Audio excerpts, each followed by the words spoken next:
to the Industry of Things World 2015 here in Berlin. I'm very honored to be here with Mary Lynne Nielsen from IEEE.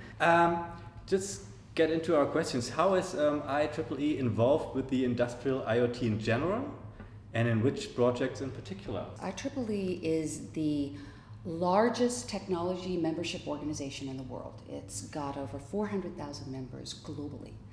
And in that work, it produces over 1,200 conferences a year, over a third of the world's literature in our technical fields. It produces industry standards that are embraced worldwide. So when you look at all of these various services that we offer, they cross into the industrial internet in many ways. The research that we've done has served as the foundation for some of the technology that's been developed that services the industrial internet. The standards that we have are used as the basis for much of what has allowed a global industrial internet to evolve. So when you think of it that way, the IEEE is in many aspects of the industrial internet. It's just chances are you may not see that as clearly. Because what we do is not necessarily at the product level or at the service level that's most visible to you and me. Instead, it underlies that. It's establishing the principles, the methodologies, the protocols that allow everything to happen. Which standards do you foresee emerging, and what would they actually achieve in the field of IoT? There are several things happening with standards in the world of IoT. In the sense of emerging standards, there's new work going on. I think probably the most interesting project that we have is the IEEE P2413 standard, which is working to create an architectural framework for IoT. That work is actively happening. The first draft is going to be coming out this fall, 2015. There's a broad interest from industry in that standard and in supporting it, and that architectural framework is strongly needed in the field, and that's why there's been such support of it.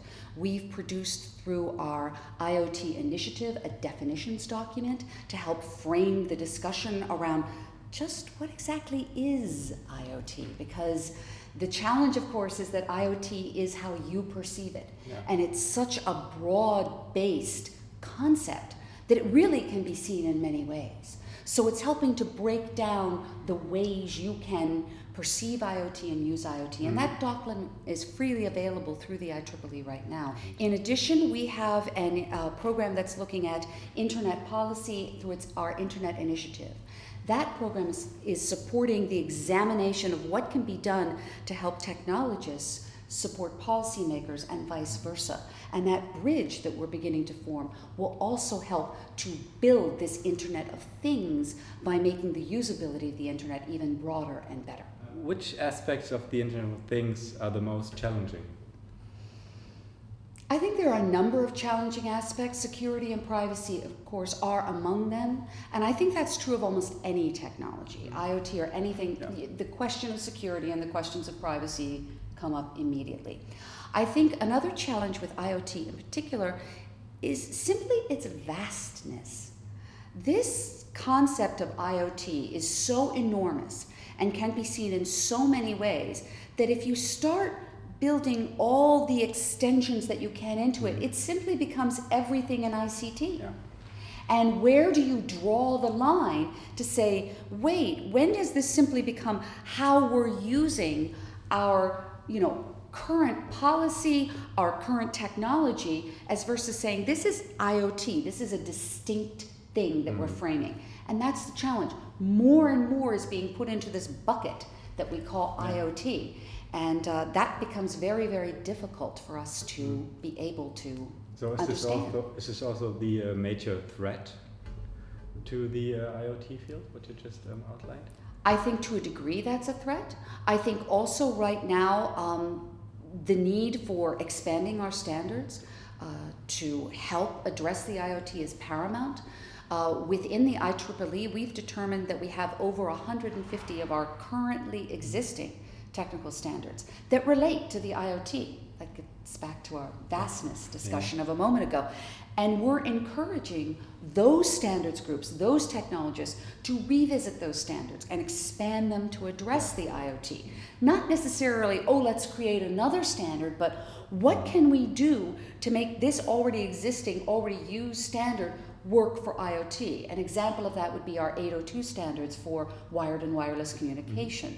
There is now a group within the 802 community that is specifically examining the challenges and needs of IoT.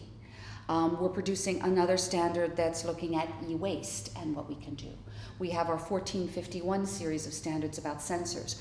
They're now looking at the expanded use of sensors as the bedrock of IoT and what can be done. So you have this combination of looking at what you've already had to make that move forward into the IoT. We're doing that in the standard sense. We're doing it through an expanded focus in our conferences. And I look at companies out there, they're faced with the same issue.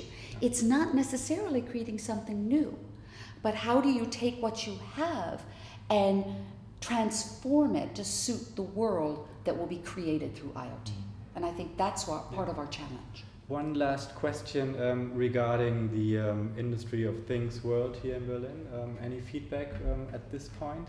How do you like the format? Anything you'd like to improve? Or? I think that the Industry of Things world has done an admirable job in its inaugural conference.